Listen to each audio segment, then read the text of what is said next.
Muito boa tarde a todos. Temos hoje a 18ª sessão do ciclo de conferências, Visões do Tempo da Guerra e das Independências.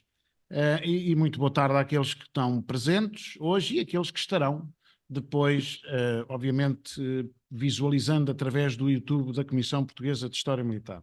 Começo por agradecer à professora doutora Sílvia Correia o facto de ter aceito prontamente este desafio.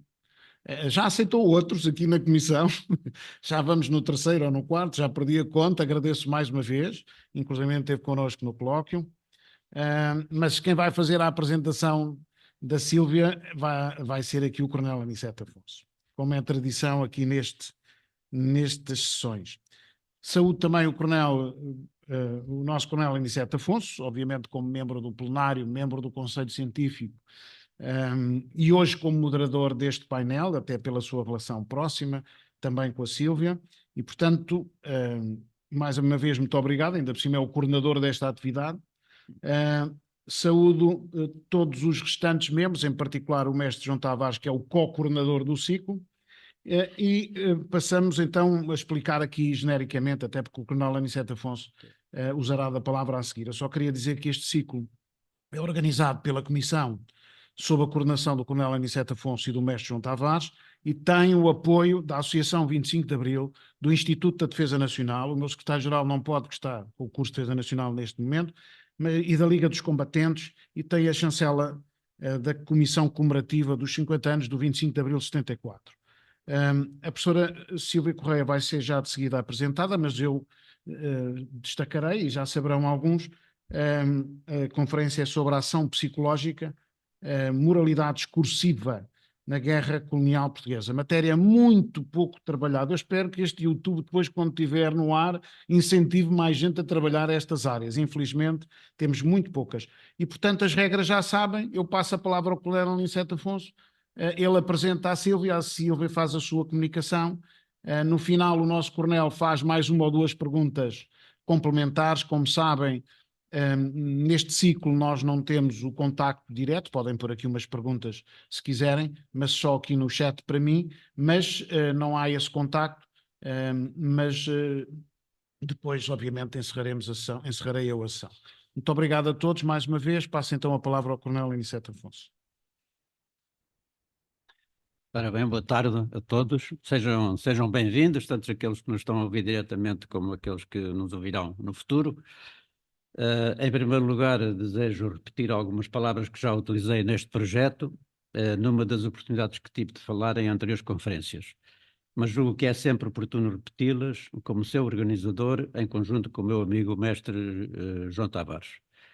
O ciclo de conferências Visões da Guerra e das Independências 1961-1965, que é levado a efeito pela Comissão Portuguesa de História Militar, faz parte de um plano alargado de participação nas comemorações dos 50 anos do 25 de Abril, desenvolvendo-se desde 2022 até onde for necessário, para completar um total de 25 conferências. Eu julgo que ficarão concluídas este ano.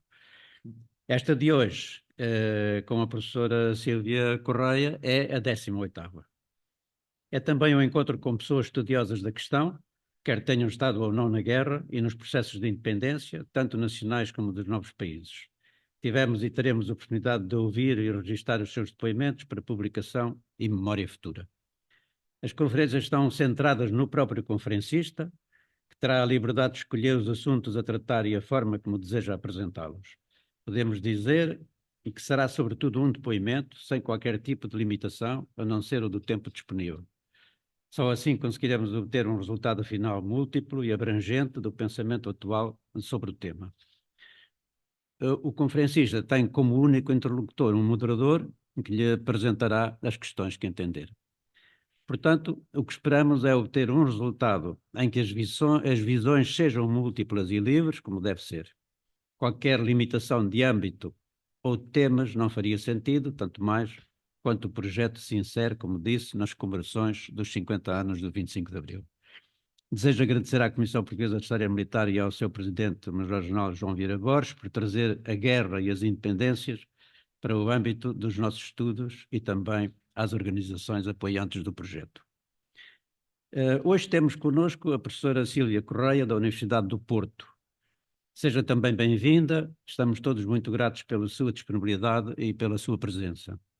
Antes de fazer a sua apresentação formal, deixem-me referir o projeto que levamos a efeito em conjunto, aliás, acompanhados também pelo mestre João Tavares, aqui presente. Em 2007, éramos todos investigadores do Instituto de História Contemporânea da Universidade Nova e resolvemos propor a realização de uma série de conferências no âmbito de um grupo de trabalho mais alargado chamado Guerra e Forças Armadas, a que chamamos O Outro Lado da Guerra, e que resumia já nessa altura as nossas inquietações comuns sobre a forma como se via e se estudavam as guerras em que Portugal participara no século XX, a Grande Guerra e a Guerra Colonial. Essas conferências duraram até 2011, prolongando-se por 4 anos. Recordo ainda vários dos conferencistas que aqui cito, como memória de início de alguns deles nesta lide de falar sobre assuntos relacionados com a guerra e as questões militares. Tivemos connosco, por exemplo, o Ernesto Castro Leal, Alexandre Santos, a Isabel Pereira Marques, o Tiago Matos Silva, a Maria Inácia Rezola, a Joana Pontes, o Jorge Rocha, também aqui presente, a Aurora Almada, o David Martelo, a Ivete Santos, o Bruno Cardoso Reis, Marco Arrifes e mais alguns. Era este o texto que integrava os cartazes das conferências, de todas as conferências, o que não deixa de ser muito interessante. Dizia assim esse texto: é um momento de discussão crítica, além das clássicas análises das ciências sociais em torno dos conflitos do século XX. Uma perspectiva interdisciplinar que visa debater dimensões embrionárias e menos consideradas das guerras, conflitos, onde Portugal teve especial empenho ao longo da centúria passada. A guerra, abordada à luz de fenómenos menos evidentes e compreendidos, pondo a descoberto o impacto e a influência dos conflitos armados no homem e na sociedade. Vejam bem, nós ficámos sempre amigos e em ligação, sendo de referir também, para não ser injusto, a professora Ana Paula Soares Pires, que é hoje professora na Universidade dos Açores, se não estou em erro, e o professor António Paulo Duarte, que também fizeram parte desse grupo, julgo que também está aqui presente. Esta lembrança permite-me fazer a ponte para o tema de hoje, que nos é trazido pela professora Sílvia Correia, a ação psicológica na guerra colonial, em especial a ação dirigida às tropas. Julgo ser a altura para a apresentação da nossa convidada. Sílvia Correia é professora na Universidade do Porto, tendo lecionado entre 2013 e 2022, portanto, muito pouco depois de terminarmos as nossas conferências, na Universidade Federal do Rio de Janeiro. Doutorou-se na Universidade Nova de Lisboa em 2011 e fez pós-doutoramento entre a Universidade de Brown e a Universidade Nova de Lisboa. Foi Fulbright Research Fellow na Brown University, 2011, diretor de études associées na Fondation Maison Sciences de l'Homme e professora visitante na Freie Universität Berlin, Latin America Institute, isto é alemão, julgo que estará mais ou menos, percebe-se pelo menos. É investigadora do Instituto de Sociologia da Universidade do Porto e do Instituto de História Contemporânea da Nova. Leciona, orienta e investiga na área da história contemporânea portuguesa e europeia, mais especificamente sobre conflitos armados do século XX e seus efeitos culturais numa perspectiva comparada e transnacional. Tem publicado livros, artigos e capítulos sobre, entre outros temas, memória da Grande Guerra, políticas de assistência aos deficientes da Grande Guerra e da Guerra Colonial, teoria da memória, do trauma e do testemunho, masculinidade e conflitos armados.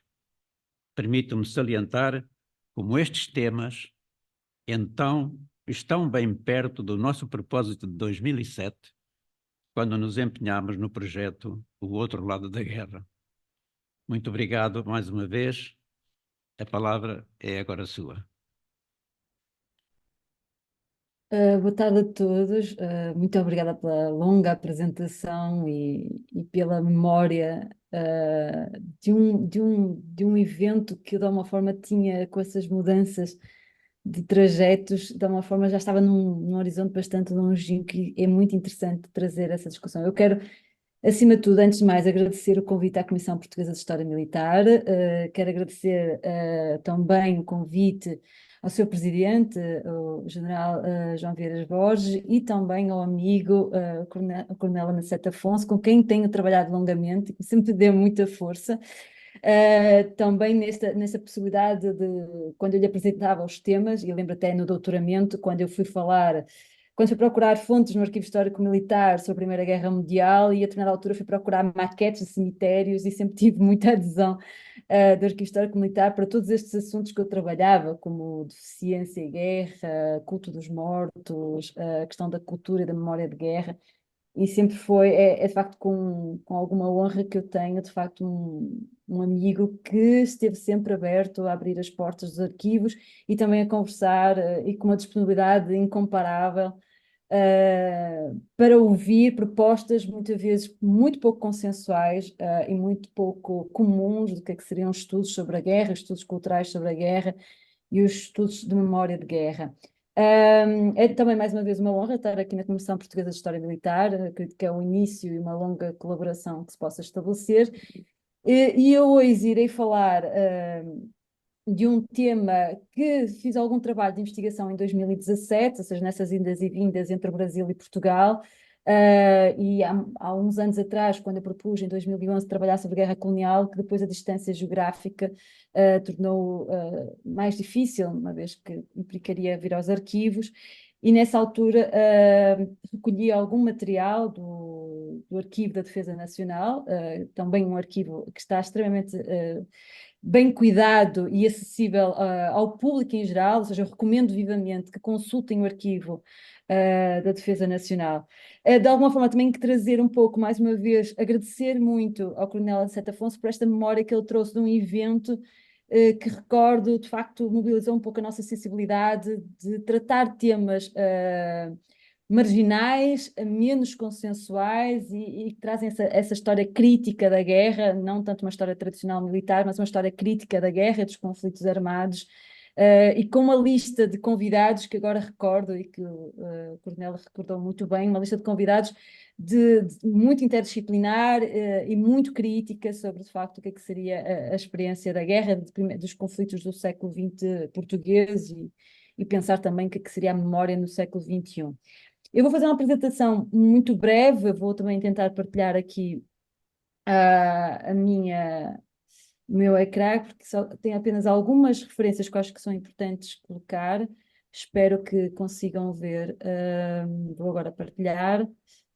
Eu tenho alguns problemas no meu computador de sustentação da ligação, mas eu espero que não caia e não acontece nada em relação a isso. Não sei se estão a ver, só um momento. Estamos a ver. A apresentação. Ok, perfeito. Ahm, Bom, o que eu vou falar aqui, de alguma forma, é pensar essa dimensão moral de um discurso de ação psicológica, ou seja, não vou explicitar aqui a forma como se organiza, só um pouco en passant, mas me interessa de alguma forma pensar como é que a ação psicológica ela veicula ou procura de alguma forma criar uma certa moralidade no que se diz a ação da guerra, não é? Ou seja, o desenvolvimento de uma moralidade, ou cobrir com uma certa moralidade aquilo que seria a ação dos militares na guerra e esse papel político da ação psicológica como um instrumento de propaganda. De alguma forma, então, vou estabelecer apenas algumas linhas. Há muito material a ser trabalhado. Na altura, recolhi material relativamente à orgânica e à organização das estruturas para a ação psicológica, que eu vou falar muito brevemente, e também alguns materiais muito importantes. Eu foquei especialmente na ação psicológica dirigida às Forças Armadas, ou tentar compreender como é que se convence um soldado, de uma forma, como é que se torna moral a sua ação na guerra. De acordo com as Instruções Gerais de Ação Psicológica na Armada, que foi um documento de 72, Ele entendia a ação psicológica como a elaboração de uma estratégia de propaganda para modificar opiniões por meios psicológicos e para manter vivas as convicções e a mentalização dos militares, gerando um sentimento capaz de provocar uma ação coletiva direcionada ao cumprimento das diretivas da missão política e dos objetivos da guerra. Esta é uma definição muito clara em 72, o que seria as diretivas de uma ação psicológica. Então, de alguma forma que eu procuro então analisar é esse discurso veiculado pela ação psicológica, para compreender o seu papel enquanto propaganda política. Então eu estou de facto uma análise da história política, da cultura política, entendendo como propaganda política, lançada pelo governo para justificar e legitimar a violência contra o dito, e aí coloco entre aspas, inimigo, não necessariamente externo à nação. Então, a estrutura breve desta apresentação, primeiro eu vou tentar mostrar, de facto, a natureza do nacionalismo moderno português e o lugar do império nesse nacionalismo moderno. No segundo momento, apresentar muito brevemente uma discussão sobre o que é essa nova forma de guerra, e nova entre parênteses ou entre aspas, não é? Uma guerra subversiva contra subversiva e de guerrilha contra guerrilha, que também já foi desenvolvida e apresentada num livro que eu vou apresentar aqui, que é este livro, talvez não se veja bem com a devido à forma... está aqui.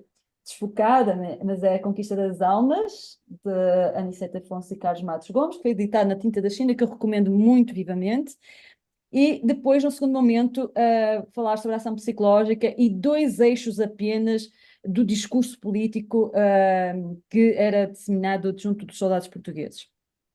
Bom, pensando, é importante, antes disto, falar sobre a ação psicológica, é necessário pensar qual o lugar do nacionalismo, qual o lugar do império no nacionalismo moderno português, não é? Porque, de alguma forma, a propaganda, e entender a ação psicológica como propaganda, ela só ressoa, como Jacques Ellul, que é um dos grandes pensadores sobre a propaganda moderna, a propaganda ela só ressoa se já existe uma pré-propaganda estabelecida. Então, de alguma forma, estas ideias da ação psicológica e da propaganda da ação psicológica não são inovadoras, porque elas, de facto, já estão instaladas num nacionalismo português. Ao contexto da Guerra Fria, de mobilização nacional e internacional anticolonial, de constituição de movimentos independentistas, da consagração do direito à autodeterminação pela ONU e dos crescentes casos de colonização, o Estado Novo respondeu com uma intensificação da presença das colónias, aquilo que Martin Shipley chamou de uma segunda ocupação colonial. A ditadura não só manteve, como reforçou a ideologia da essência unitária da nação portuguesa, a nação pluricontinental e multirracial, recusando a independência. Em resposta às pressões internacionais, especialmente da ONU, foram realizadas apenas algumas mudanças jurídico-constitucionais e terminológicas, mantendo-se, por exemplo, o Estatuto do Indígena, que seria abolido só mais tarde, nos anos 61, e todo um conjunto de políticas e práticas que caracterizavam a situação colonial de facto, né? Esta discussão muito também feita pela Cláudia Castelo. A ideia do Império Colonial, enquanto parte inalienável da identidade nacional, é central na consolidação do Estado moderno português. Para sintetizar esta ideia, Valentim Alexandre resume de alguma forma essa experiência em 2 mitos agregadores, na forma como se apreende, se sente e se pensa o colonial. Por um lado, o mito do Eldorado, da África como uma garantia de riqueza que permitiria a regeneração da nação e a recuperação do estatuto de grande potência depois da perda do Brasil, e o mito da herança sagrada, ou seja, deste imperativo histórico da manutenção do império, pois sem ele Portugal nunca sobreviveria. Não é? Então essa importância desta construção mitológica que fundamenta o lugar do império na identidade nacional portuguesa. Nos anos 60, a situação portuguesa complica-se com o aumento de pressões internacionais e o início da guerra em Angola. Salazar convoca para o Ministério do Ultramar Adriano Moreira, que opta por uma teoria mais elaborada, e estou aqui a trazer também essa ideia de teoria mais elaborada de Valentim Alexandre, do colonial, apropriando-se do lusotropicalismo de Gilberto Freire e da sua ideia de que o colonialismo português teria resultado, e estou a citar aqui o Valentim Alexandre, na criação de sociedades harmoniosas do ponto de vista racial, marcadas não apenas pela reciprocidade das relações entre europeus e não europeus, mas também pela interpenetração amplamente cultural e livremente biológica, a mestiçagem. Fim de citação. Esta interpretação ganha adeptos em Portugal, permitindo uma resposta, entre aspas, científica às pressões internacionais. tem conotação nacionalista, destacando o papel da metrópole civilizadora, uma espécie de providencialismo mais forte neste momento de agonia do Império, que imputava à nação o encargo sagrado de salvar, pelo processo civilizatório, os gentios, dificultando qualquer crítica. Dessa forma, o Estado português não reconheceria o conflito, que se desenrolou entre os anos 61 e 74, como guerra colonial ou de independência, sendo impensável qualquer questionamento à natureza imperial da nação. Trata-se, pelo contrário, de um momento em que a crise e a ameaça à sobrevivência da nação criariam condições favoráveis ao reforço dos mitos. No segundo momento, que eu vou falar agora é, de facto, esta nova forma de guerra, dar algumas ideias sobre o que é que eu entenderia como nova forma de guerra. Não se tratando de um confronto clássico de guerra entre Estados-nação ou de uma guerra civil, torna-se difícil compreender o lugar deste conflito nas categorias interpretativas sobre a guerra. Ou seja, tenho trabalhado longamente guerra de conflito nacional entre Estados-nação. De facto, como é que se pode entender este tipo de guerra dentro da análise crítica dos estudos de guerra? Para Clausewitz, a guerra, e cito, não é somente um ato político, mas o verdadeiro instrumento político, a continuação da relação política levada a cabo por outros meios. Fim de citação. Clausewitz havia sido o primeiro autor a pensar de forma sistemática as Kleinkriege, né, as guerras pequenas, na medida em que as chamadas guerras do povo, as guerras revolucionárias ou contra-revolucionárias, transformaram as massas em protagonistas das guerras modernas. O levantamento das massas não só denunciou a conexão entre guerra e política, mas também a obsolência, muitas vezes, das formas mais clássicas de fazer batalhas, por exemplo, entre Estados. Zarak Barkawi, que é um autor que eu utilizo muitíssimo, um autor pós-colonial, escreveu em Decolonizing War, ele propõe desconstruir esta visão eurocêntrica da guerra, baseada no binarismo entre guerra e paz, no sistema internacional de soberania dos Estados nacionais e na limitada categorização da guerra como internacional ou civil. Segundo ele, e numa continuidade do argumento de Clausewitz, que Barkawi também recupera o Clausewitz, Barkawi diz que estes binarismos entre guerra e paz escondem a ideia de que a guerra, e cito, talvez seja, de alguma forma, uma condição geral da vida política e social, muito especialmente no espaço colonial. Para o autor, no sul global existiu um estado de guerra permanente, e cito, a citação colonial, ela própria, é idêntica à guerra. Fim de citação. A ideia do autor é que estas formas de guerra, conduzidas por atores não estatais, sempre existiram no âmbito dos Estados modernos, apesar dessa hegemonização dos exércitos nacionais ou da forma de guerra entre os Estados nacionais. O facto de serem chamadas de pequenas guerras, ou guerras pequenas, ou small wars, ela revela uma tentativa da parte dos Estados de as desvalorizar. Beatrice Heuser, que é uma de grandes especialistas de estudos da guerra de guerrilha da Guerra da Argélia, afirma que muitas destas guerras, e cito, no sentido popular da violência humana organizada em larga escala, não foram denominadas como tal, mas como crises, insurgências, insurreições, eventos, como se chama em França, l'événement de l'Algérie, ou guerra de guerrilha, não é? Isto se deve fundamentalmente ao facto que, desde o século XVII, na Europa, as guerras foram travadas dentro de formatos jurídicos cada vez mais definidos, daí que, precisamente porque as noções ocidentais de guerra justa e recurso legítimo à violência estavam cada vez mais circunscritas pela lei internacional de Estado, os grupos em conflito no passado mais recente tendiam a evitar declarações formais de guerra e a adesão um tanto a ius ad bellum ou ius in bellum. Assim, os confrontos que decorrem de 61 e 74 enquadram-se neste formato, ou seja, de uma guerra subversiva ou de uma guerra de guerrilha. A guerra contra-subversiva, ou seja, na sua dimensão político-ideológica, ou a guerra de guerrilha, pensando mais na dimensão tática e operacional, aparece como uma nova forma de doutrina e organização das operações das Forças Armadas para dar conta do conflito em África. Isto, mais uma vez, que falei anteriormente, desconsiderando que este tipo de guerra sempre existiu, segundo autores como Clausewitz, não é? Ou seja, esta ideia de que este tipo de guerras, chamadas as guerras pequenas, elas não são um fenómeno novo, eles sempre existiram, no entanto, é uma espécie de desvalorização destes pequenos conflitos como conflitos armados com categoria política, valorizando-se pelo direito internacional, principalmente desde o século XIX, século XVIII, XIX, fundamentalmente as guerras entre Estados. uma vez que estas guerras tendiam a ser protagonizadas principalmente pelas massas populares, o que mostra, de facto, essa importância da política e da ligação da política como uma forma também de revolta armada. Segundo Aniceto Afonso e Carlos Matos Gomes, diante das ameaças nacionais e internacionais à manutenção de império e à semelhança de conflitos combatidos por outras nações imperiais, como caso a França na Indochina e mais tarde na Argélia e a Grã-Bretanha na Malásia, o governo decidiu pela reorganização do dispositivo militar na metrópole e nas colónias, adequando-se a um novo tipo de guerra.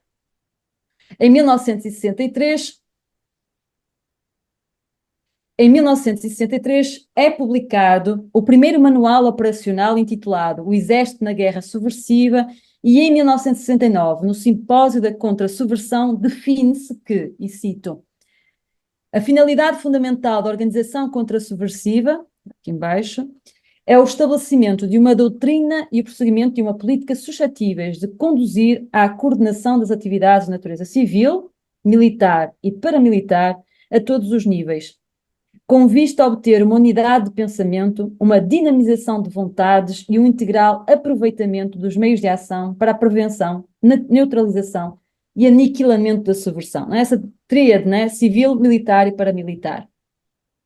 Bom, quanto à ação psicológica, agora já para apresentar um pouco da estrutura que também é desenvolvida neste livro, como é que se instala também a estrutura da ação psicológica, coordenado e organizado pelo Coronel Aniceto Afonso e Carlos Matos Gomes. A guerra psicológica, uma das vertentes da guerra subversiva, surge em Portugal por influência do exército francês, fundamentalmente, e das suas ações na Indochina e na Argélia, que estabelece estratégias para lidar com a guerra revolucionária. Deve diferenciar-se, então, guerra psicológica como propaganda à carga dos militares, dirigida a militares e maioritariamente, e que importa para o nosso exercício. Ou seja, estou interessada fundamentalmente em perceber como é que ela atua junto dos militares portugueses. De guerra política a cargo das autoridades civis. Ou seja, distinguir então guerra psicológica de guerra política. Porém, as duas resultam de uma concepção unitária e de completa identidade de princípios e doutrina. Aqui pensando na ideia de Clausewitz, né? Uma conexão profunda no que seria a política e a própria guerra.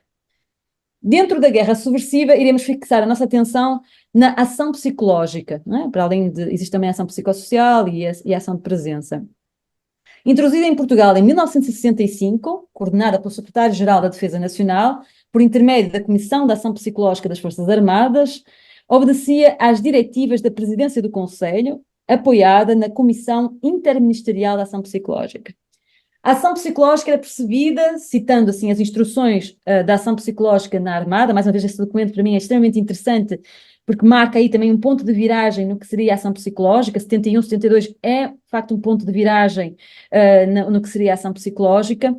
E eu cito o que é que diz esse manual de instruções, como a utilização exclusiva no campo das ideias de meios psicológicos, procurando influenciar opiniões, atitudes, valores, comportamentos dos meios amigos, neutros e adversos. E ela abarcava fundamentalmente três campos: população, adversário e pessoal. Interessa-nos aqui, não é, a ação psicológica direcionada ao pessoal, às Forças Armadas.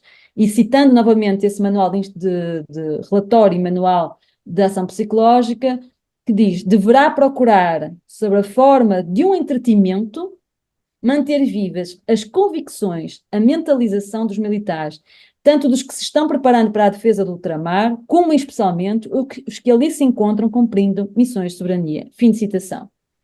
Em 1963, o Serviço de Informação Pública das Forças Armadas, que de facto depois vai cuidar desse processo de avaliação e dos relatórios também do que é que seria a ação psicológica, apresenta a ação psicológica como um sinónimo de propaganda, e o objetivo seria, e cito, externar um sentimento superficial em crenças e convicções profundas bem conhecidas.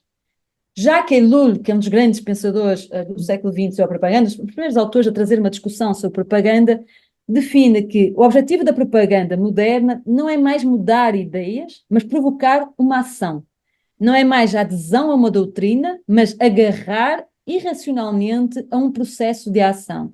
Não é mais levar a uma escolha, mas perder os reflexos. Não é mais transformar uma opinião, mas levantar uma crença ativa e mítica. Não é? Ou seja, o que ele diz fundamentalmente é que para que alguma ação aconteça, a propaganda ela deve ser contínua, por via de uma pré-propaganda que prepara o homem para reagir em situações de crise, não é? Assim que a propaganda ela é ativada e colocada em prática. Ou seja, é esta importância de já ter todo um contexto de pré-propaganda que torna esta imagem ou este discurso ativo depois nos soldados quando o recebem, não é?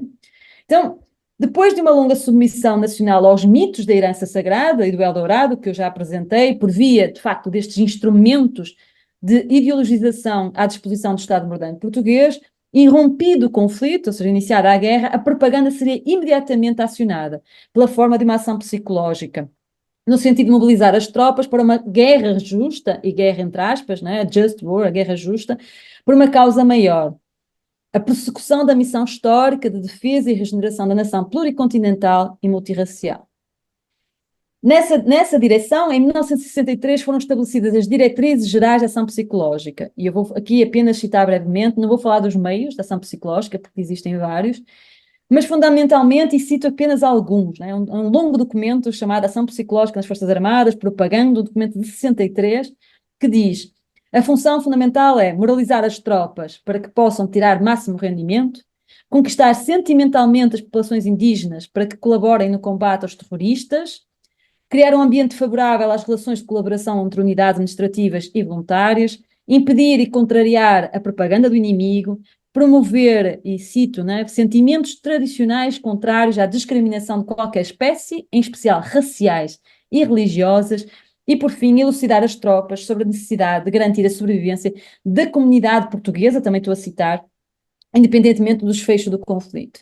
Não é? Ou seja, isto aqui, existem vários instrumentos de ação. Neste livro, Conquista das Almas, aparecem uma lista desses instrumentos, ou seja, estamos a falar de panfletos, de comunicações de rádio, de jornais, de flyers, ou seja, de um conjunto de instrumentos, de cartazes, ou seja, de instrumentos que são usados como veiculação da ação junto, não só das populações, como também das tropas portuguesas, e que teria a montagem desses documentos ela é extremamente estratégica e pensada, tendo sempre em atenção as formas e os meios de difusão, o local de ação, as diretrizes, não é? Os órgãos, ou seja, com o estudo de campo, ou seja, há uma produção de relatórios contínuos onde se faz um diagnóstico da ação psicológica, se promove, de facto, soluções para os problemas e as limitações da ação psicológica, que são também importantes a partir, especialmente de 1971. Enfim, quais são os valores, então? Quais são os valores desta ação psicológica? E eu coloco aqui apenas dois exemplos que eu tirei deste trabalho, já fechando um pouco assim, de facto, esta apresentação. Quais seriam então os valores disseminados pela propaganda oficial de guerra junto das tropas portuguesas, não é? Quais seriam, de facto, as ideias fundamentais? Retomo então, segundo o relatório da ação psicológica de 72, que é um documento mais extenso que traz um relatório do que seria a ação psicológica, e mostra que, através de define isto como ação de informação, de moralização e de mentalização e de contra-propaganda, a ação psicológica teria a finalidade de desenvolver nas tropas, e isso é o que diz o relatório 72, e nos quadros, consciência das virtudes militares a serem canalizadas para a luta. Isto é extremamente importante como objetivo fundamental em 72. Na compreensão dos problemas ultramarinos e pela defesa legítima da nossa posição. No segundo momento, clareza em relação ao aliciamento da propaganda inimiga e, por fim, ações conducentes ao prestígio das Forças Armadas e do estreitamento de laços entre a nação e o Exército. Não é? Esse relatório de 72 é muito claro sobre os objetivos. Então vou apontar dois elementos fundamentais que tentam mostrar, de facto, de que forma a construção desse nacionalismo moderno, onde o Império tem um lugar central na construção mitológica da identidade nacional, ela aparece muito refletida no que seria nesta propaganda política veiculada através da ação psicológica. Há um momento importante aqui, que é a defesa do legado histórico do Império, não é? É um dos argumentos recorrentes constantemente nessa propaganda veiculada, uma atualização daquilo que seria o mito da herança sagrada do próprio Valentim Alexandre, com novas roupagens de multirracialismo e de unidade nacional. Por isso, logo na instrução, os recrutas eram apresentados à ação psicológica, claro que não era apresentada como ação psicológica, e no manual de instrução da ação psicológica da Escola de Recrutas, ou seja, o manual que vai de 67 a 72, a razão para a entrada no serviço militar e no combate era, e eu passo a citar, a defesa do património moral e territorial da nação, caracterizada pela pluriracialidade e a pluricontinentalidade. Ao jovem soldado é-lhe apontado, e eu estou a citar agora, um folheto que é muito importante e que várias vezes que circula amplamente, intitulado Aos Jovens Soldados do Exército Português, da coleção Soldado, Coisas Importantes que Deves Saber, e o que era informado nesse folheto era o dever de lutar, e cito o folheto, por uma tradição de mais de 8 séculos de existência de um país independente, orgulhoso e nobre. Na mesma direção foi recomendado também que um artigo chamado Fala aos Soldados de Portugal, e que foi amplamente também circulado, segundo os relatórios, publicado em 64 no Jornal Província de Angola, e que fosse utilizado pelos oficiais de ação psicológica nas suas unidades. Nele, o que passa nesse texto do folheto, e passo a citar também, nesse folheto intitulado Se Fala aos Soldados Portugueses, cito: Estais a defender uma nobre civilização, o ideal de fraternidade cristã e o conceito da convivência racial. Somos neste continente o último reduto da sociedade multirracial, de todos os lados nos cerca o ódio, mas a vitória é nossa porque estamos do lado do amor. Fim de citação. Ressalto também igualmente o sacrifício em prol de uma missão civilizadora e humanitária, que também aparece nestes textos, né? Os europeus e os portugueses em particular, com este papel fundamental do desenvolvimento de África. Isto é extremamente importante, seja a responsabilidade moral, né? Aquilo que seria o discurso do século XIX, de Rudyard Kipling, do fardo do homem branco, né? Essa responsabilidade moral que as nações europeias teriam em civilizar o território, os nativos, não é? E esta ideia aparece muito divulgada nesse manual de instrução da Secretaria-Geral de Defesa Nacional, que salienta, e eu cito, o aspecto profundamente humano dessa atividade nos campos sanitário, educativo, religioso, económico, psicológico e suas incidências diretas nos planos de promoção social dos povos. Fim de citação. No número 7 do caderno dos cadernos militares, que é um caderno que eu usei várias vezes neste trabalho, que tem um conteúdo bastante denso e interessante para perceber a natureza ideológica do discurso da ação psicológica, aponta-se numa base desse racismo ideológico, e cito: foi a Europa Ocidental quem revelou ao mundo a África Negra, e esta ao mundo descobrindo-a, colonizando-a, aproveitando-a e impulsionando-a. Foi a mesma Europa que ergueu as infraestruturas que a África hoje possui e lhe hão de permitir arrancar para o futuro. Pois o atraso do continente se explica porque só uma pequena minoria de africanos estava em condições de assimilar os princípios da nossa cultura. Esse facto, que não se pode atribuir a uma menor inteligência dos pretos, deriva de uma muito mais lenta evolução cultural da raça negra. Fim de citação. Não é? Ou seja, estamos aqui a falar dos cadernos militares, 4, o problema da África atual, que era de facto esse caderno que era divulgado e circulado entre os soldados portugueses. Outro ponto importante também, ou seja, que eu consegui identificar bastante transversal à propaganda, à ação psicológica de um dos soldados portugueses, além desta defesa da herança sagrada do Império Português, da preservação da missão civilizadora e manutenção desse racismo enquanto ideologia do Estado, a propaganda do Estado Novo Português, há também aqui a ideia da guerra justa. Isto é extremamente importante quando se trata também de falarmos de guerra e de legitimação de violência, não é? Era uma guerra justa a que Portugal seria obrigado, não é? As razões que levariam ao conflito, elas seriam, de facto, identificadas como de origem externa, por isso aqui é uma espécie de violação externa ao território nacional, iniciativa de terroristas estrangeiros, então essa categorização dos movimentos independentistas como terroristas estrangeiros e contra a vontade da população, o que legitimaria, de alguma forma, a ação do Estado no sentido da defesa das estruturas e das ordens estabelecidas no seu território. Não é? Essa colocação desse processo de guerra como responsabilidade, de necessidade de uma detenção da ordem, de um invasor que era um terrorista estrangeiro e que viola, de facto, os interesses da própria população nativa. Não é? Segundo o manual de instruções de ação psicológica da Escola de Recrutas, defende fundamentalmente que a reação das Forças Armadas deve ser a proteção das populações, e cito: a perseguição aos bandos armados vindos do estrangeiro, terroristas, cujos métodos passam pelo aliciamento e ou o terror, terrorismo seletivo, demonstração de força, flagelações, etc. O terrorismo apresenta-se como uma nova desgraça em que o medo, a morte e o desassossego chegam em toda a parte, desde a aldeia até às cidades. Fim de citação.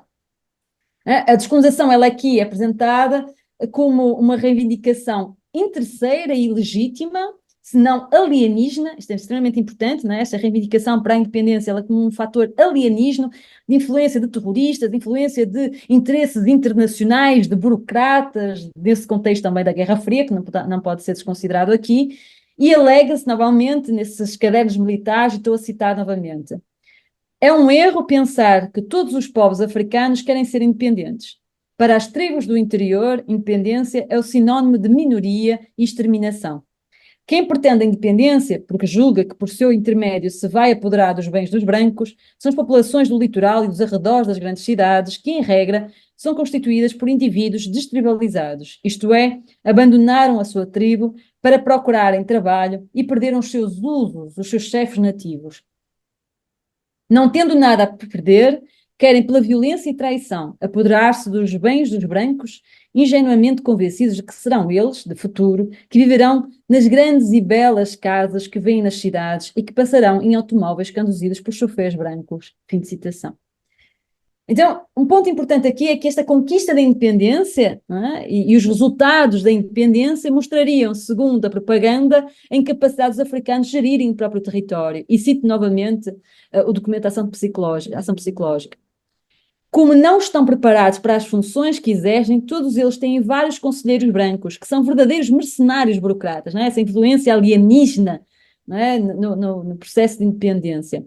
A descolonização só significaria a liberdade figurativamente, porque, segundo os cadernos militares, o problema seria, e eu cito novamente, desculpem estar a trazer citações, mas acho que é muito mais interessante trazer o texto do que estar eu a falar sobre o próprio texto, não é? E citando novamente os cadernos militares, dizem: um africano não é livre só pelo facto de ser governado por outro africano.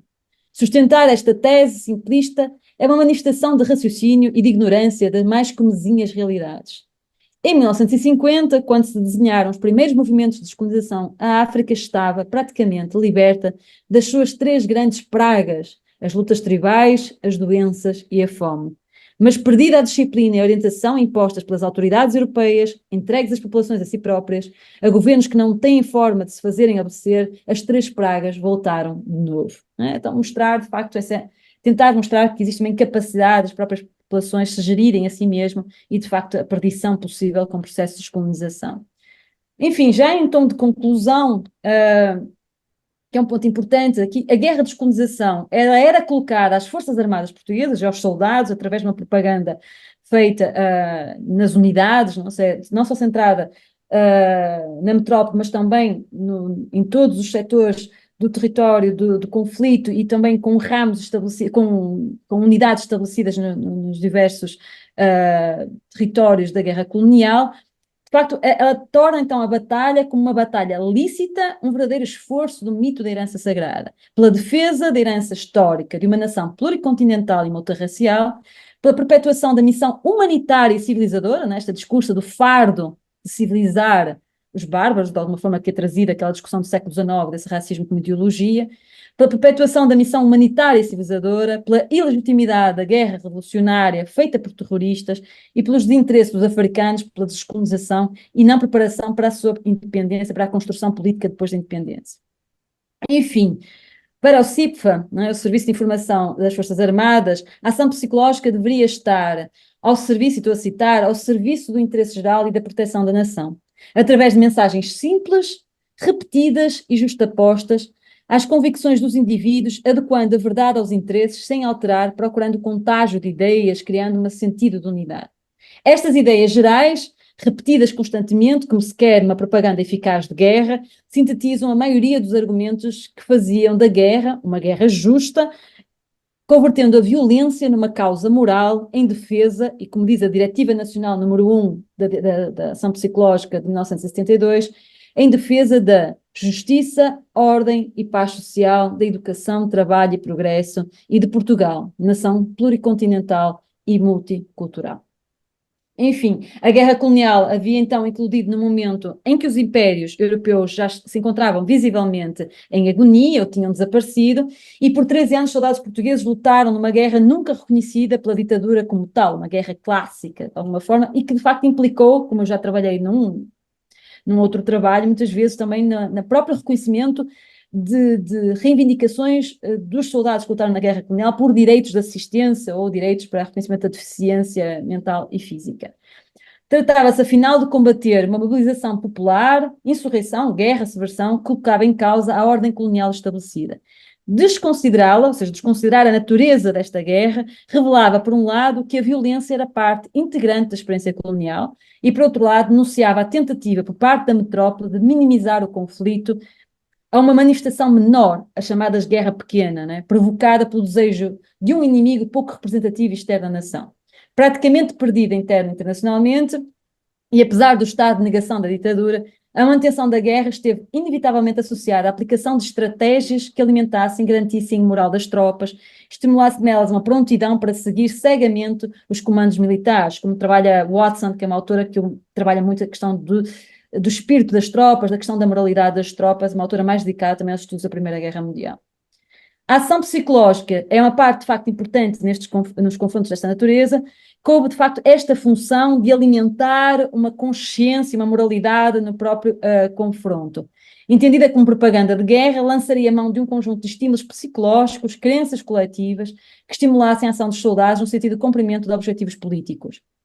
Não se pretendendo aqui avaliar de todo a estrutura do próprio funcionamento, que já está trabalhado também por Aniceto Afonso, ou de uma forma a eficiência dessa ação psicológica, seria interessante fazer aqui um trabalho de história oral, de uma forma a entrevistar como é que de facto era sentido, era ouvido, era escutado e também os limites dessa ação psicológica. Acho que é um trabalho que está por fazer, não é? E como é que de alguma forma, até que ponto essa ação psicológica, o discurso veiculado, de facto convertem a ação numa ação moral, de facto, e tentar perceber até que ponto também converteram numa ação moral e também numa guerra justa. Ou seja, nenhuma destas ideias propagandeadas seria de facto estranha aos soldados, afinal, é uma longa história de uma ideologização do projeto colonial e parte naturalmente integrante de toda esta liturgia identitária nacional que traz o Império como parte inalienável da identidade nacional. E era isso que eu queria apresentar e agradeço muito a atenção.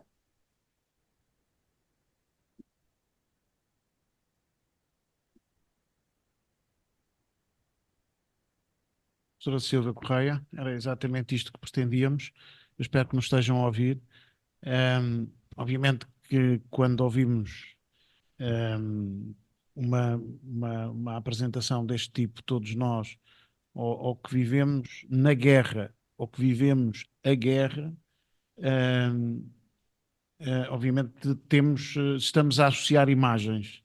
Estamos a associar imagens, nós que lemos trabalhos, no meu caso, muitos trabalhos dos concursos dos antigos combatentes, associamos as respostas às perguntas que a Sílvia fez agora, deste projeto, que eu também acho que era interessantíssimo, era ver o impacto que houve.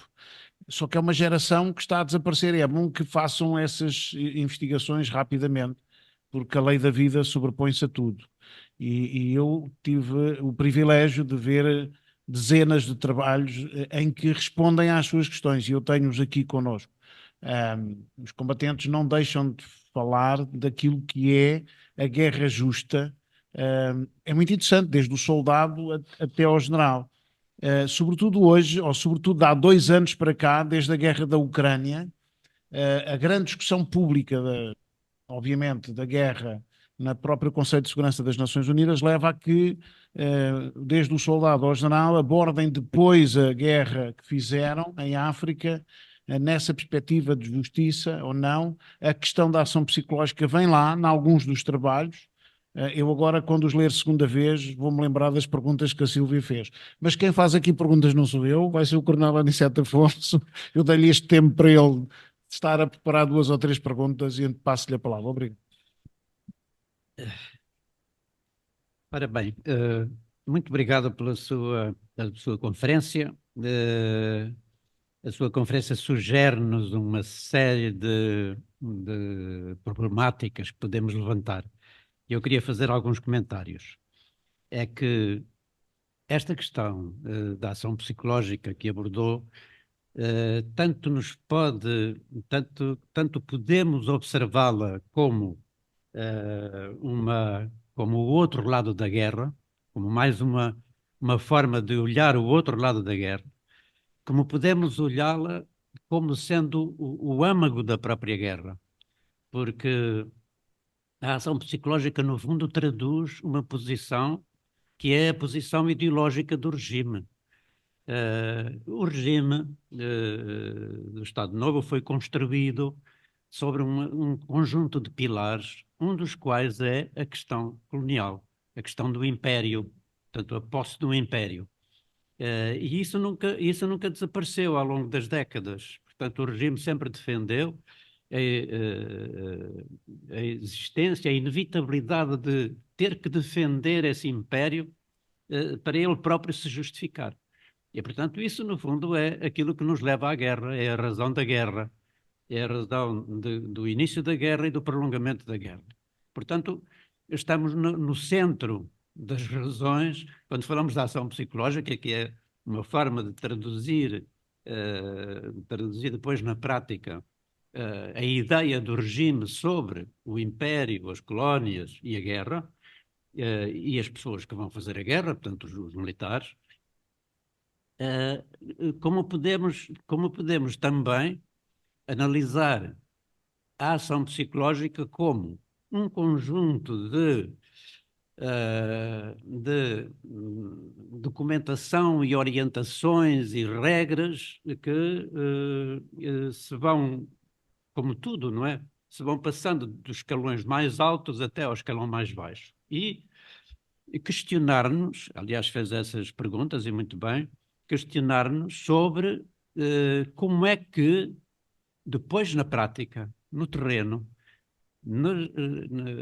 em campanha, digamos assim, é interpretado e é realizada essa ideia de ação psicológica não apenas sobre as nossas tropas, portanto, sobre os militares que vão para a guerra, como sobre as populações, como sobre o inimigo, que são esses três elementos. Ora, há uma ligação muito evidente entre estas três ações, elas não são independentes, elas influenciam-se umas às outras. Isto é, quando se faz essa ação psicológica sobre as tropas, está também a pensar-se na sua relação com as populações e está também a pensar-se, e ao fazer sobre as populações, está-se a pensar também na sua relação com o inimigo, no fundo, não é? Os guerrilheiros. Portanto, isto está tudo muito ligado e devemos ter essa perspectiva de que a ação psicológica, se por um lado podemos, de alguma forma, analisá-la independentemente, temos que a integrar naquilo que é, no fundo, a ação militar, não é? A ação político-militar. E por isso é que nós não podemos esquecer que há uma ligação muito íntima entre a ação psicológica, que define os grandes princípios, que define a forma de comportamentos, etc., com a ação social. É aquilo que se chama a psicossocial, não é? Ou a psico, e resume tudo. E no fundo, essa ação social que se junta a esta ação psicológica, portanto, que traduz na prática aquilo que deviam ser as relações, ou deveriam ser as relações entre as tropas e as populações, onde eles se iam inserir durante o tempo da guerra, é que nos dá a perspectiva da realização desses princípios que são definidos a alto nível e que depois vão baixando de escalão, porventura perdendo intensidade, perdendo essa formulação que lhe é feita inicialmente.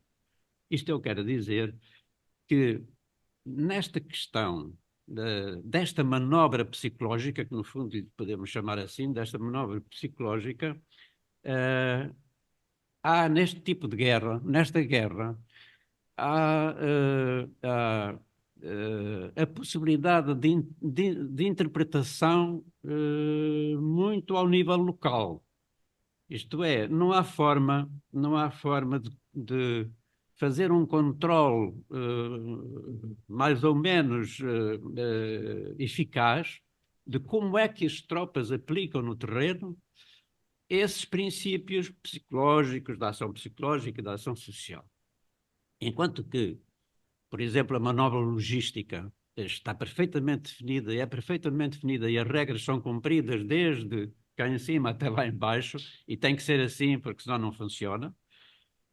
A guerra, a manobra operacional também está mais ou menos definida, embora aí também haja que ter algum cuidado na análise que fazemos dos relatórios, que no fundo é aquilo que nos diz como é que se traduziu e como é que se realizou essa ação. Na ação psicológica ou psicossocial, as coisas são muito mais difusas. Quer dizer, permitem uma interpretação muito ao nível local e, no fundo, permite que a personalidade de queda,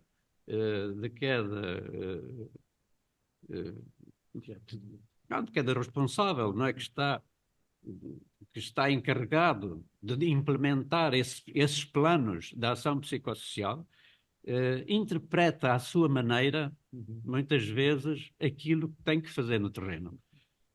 E é muito diferente. E, portanto, também temos que considerar essas diferenças. Porque a análise destes fenómenos que são prolongados são sempre complexos, não é? E, portanto, nós temos que ter a ideia de quem é que é o responsável. Portanto, que o responsável é desde o general até o capitão, digamos assim, porque é o comandante da unidade mais pequena, como nós sabemos, na guerra colonial. E temos que interpretar isso.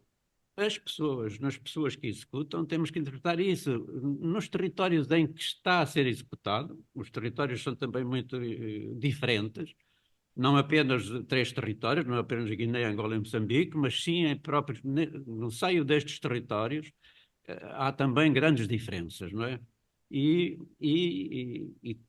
Portanto, temos que ter sempre em conta isso. E ainda temos que ter em conta outra coisa, é que esta guerra é uma guerra prolongada, portanto, foi ao longo do tempo, começou em 61 e acabou em 74, e nem sempre é a mesma guerra. Nós, às vezes, temos a ideia de que a guerra é mais ou menos uniforme, mas não é.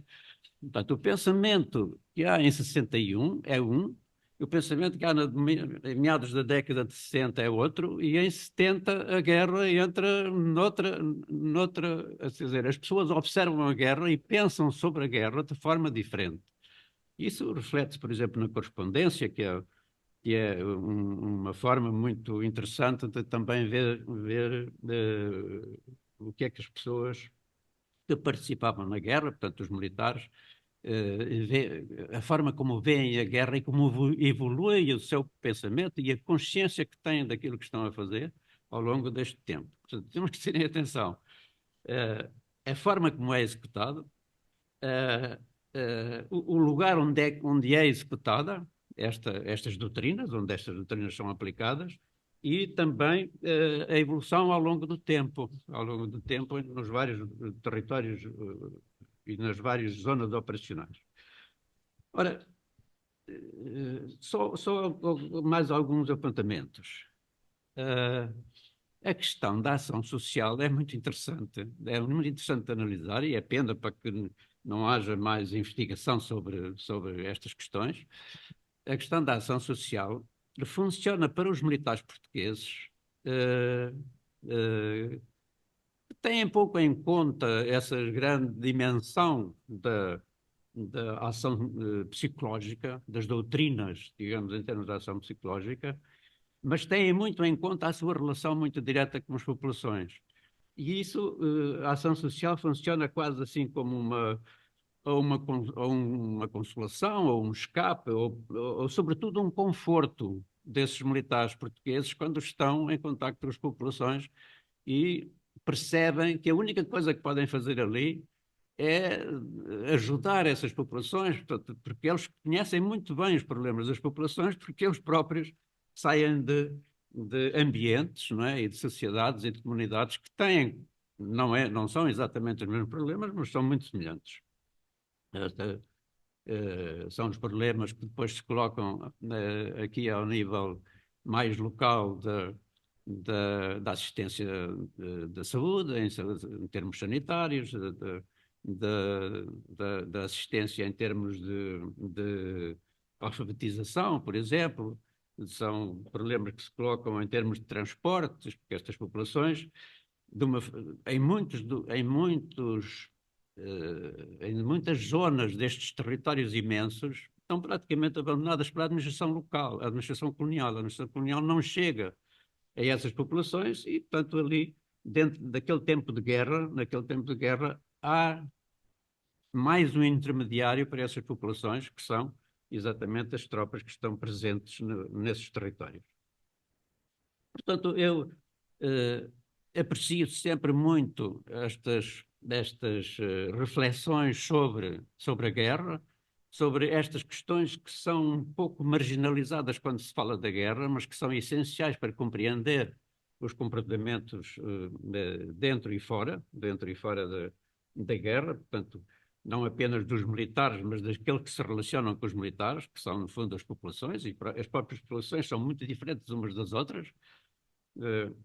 Podemos falar da população colonial e podemos falar das populações étnicas, não é? Que também são diferentes, a sua atitude também é diferente de uns lugares para os outros, e portanto é muito interessante que tenha abordado esta questão e vamos ver se de facto temos continuidade, digamos assim, na investigação sobre estes temas da ação psicológica, da ação social ou psicossocial e de outras questões que, podendo nós analisá-las como o outro lado da guerra, elas estão, na essência, neste tipo de guerra que se desenvolveu nestes três territórios,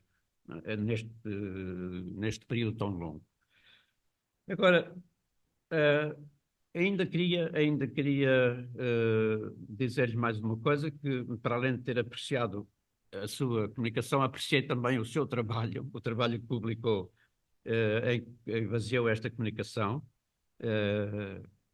Portanto, eu julgo que, tanto no seu conteúdo como nas fontes, aliás, teve a oportunidade de citar o Arquivo da Defesa Nacional, e é a propósito disso que eu quero dizer mais duas palavras. O trabalho que publicou, aliás, disse-nos aqui, inicialmente, chama-se Ação Psicológica, Violência na Guerra Colonial Portuguesa. Está inserido numa coletânea publicada pela Universidade de Pernambuco em 2018, sob o título de Violência Política no século XX.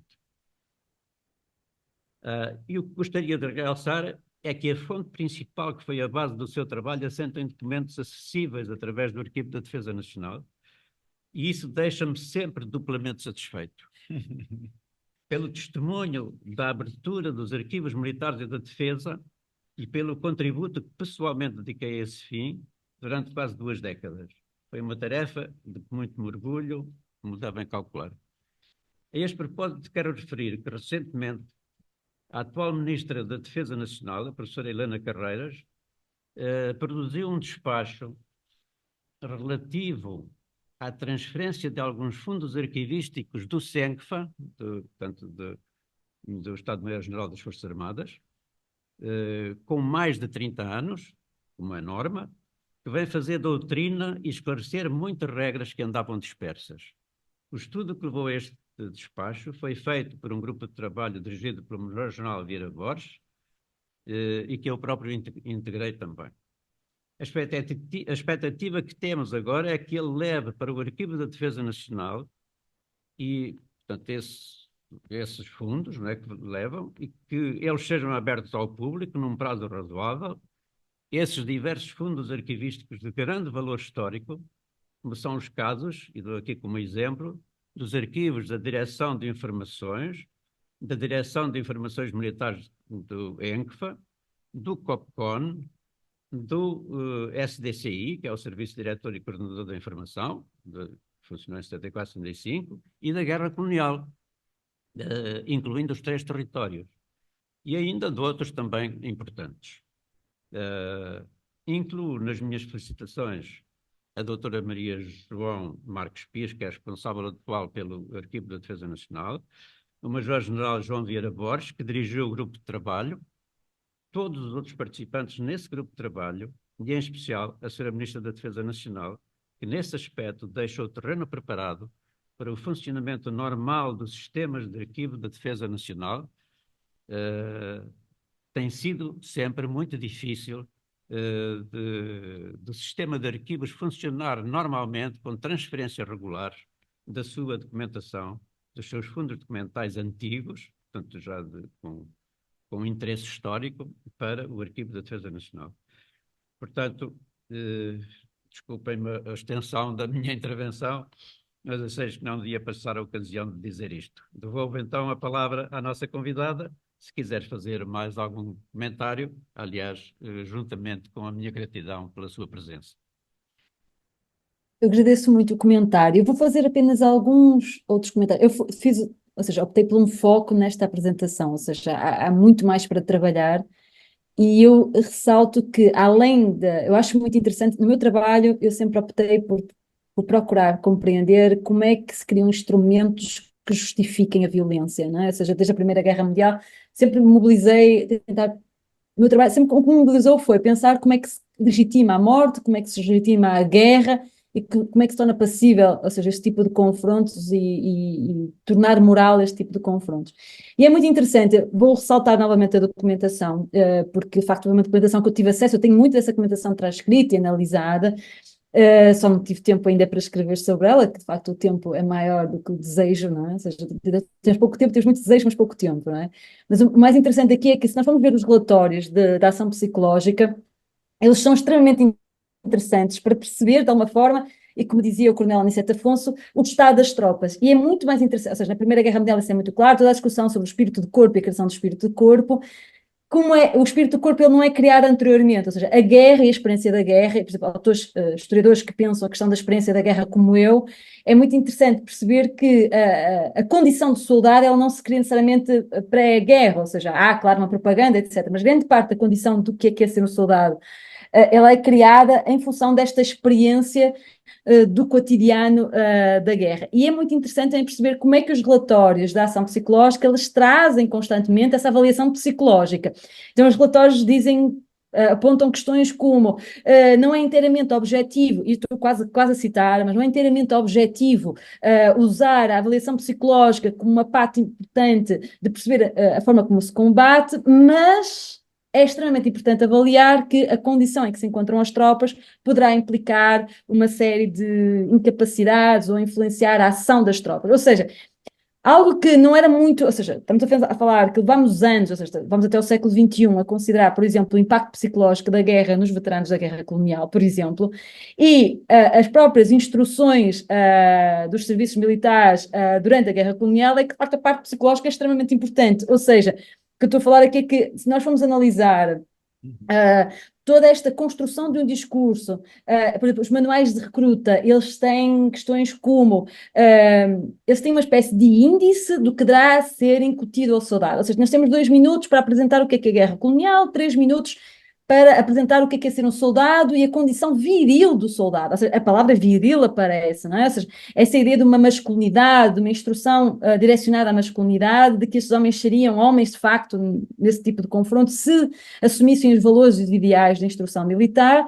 E, por outro lado, pensar também como é que estes relatórios, especialmente a partir de 71, 73, ou seja, nós conseguimos avaliar através dos relatórios da avaliação psicológica dos soldados, não é? Da ação psicológica, conseguimos avaliar o que está a acontecer estruturalmente, como dizia o Coronel Aniceto Afonso, ou seja, é interessante ver a estratégia e o terreno e a estrutura militar, mas se nós formos olhar estes relatórios, nós conseguimos ter um quadro perfeito do que é que está a acontecer de facto, ou seja, na moral das tropas, ou seja, ou na ação também, uma vez que ela era dirigida também ao inimigo, ou seja, tentamos perceber como é que tanto o inimigo, quanto as populações locais, quanto os soldados, eles estão afetados psicologicamente ou são afetados psicologicamente pelos limites ou pelas condições da própria guerra. Então é muito interessante perceber que estes relatórios eles trazem um lado da guerra que não é publicitado, porque a maior parte deles são claramente secretos, né? São relatórios secretos, e que fazem avaliação psicológica. Então este é um ponto que foi muito negligenciado e eu acho que tem ainda se negligenciado, que é o impacto psicológico da guerra e também o importante,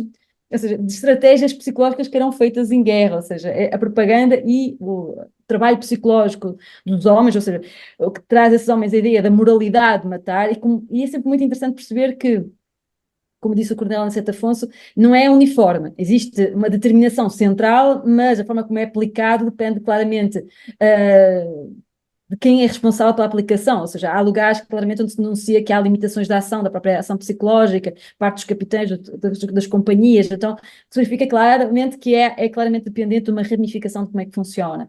Mas eu acho importante perceber, de facto, ou seja, mostrar uma outra perspectiva da guerra, que é de que forma é que são criados instrumentos psicológicos, não é? Psicológicos de convencimento, associados à propaganda, de convencimento de uma certa moralidade e que funcionam, ou seja, a dimensão de voluntarismo, ela também tem de facto um trabalho aqui de fazer uma crítica a esse voluntarismo a partir dessa perspectiva crítica do que é o trabalho psicológico dentro das tropas. Isso era um pouco o que eu queria acrescentar, enfim, só apenas em relação às fontes e à documentação. Muito obrigado. Eu terminava, obviamente, esta sessão. Tive muito gosto, e ainda por cima estou neste momento também em processo de investigação, exatamente sobre um período, sobre uma faceta da guerra pouco trabalhada, que tem a ver com o recrutamento e a mobilização, com vários estudos de casos e, portanto, tenho lido vários relatos dos próprios combatentes em tempos diferentes. E essa perspectiva, se me permitem, que referiu o nosso coronel Aniceto Afonso, e que agora a Sílvia reiterou, o timing em que se desenrola. 1961, digamos, a ação psicológica certamente que tem um determinado objetivo e trabalha de determinada maneira. A partir de 67, para mim, na minha leitura, está ali por 66, 67, há uma viragem considerável. Aliás, tem repercussões, como sabem, depois também num crescendo enorme daquilo que são o número de desertores.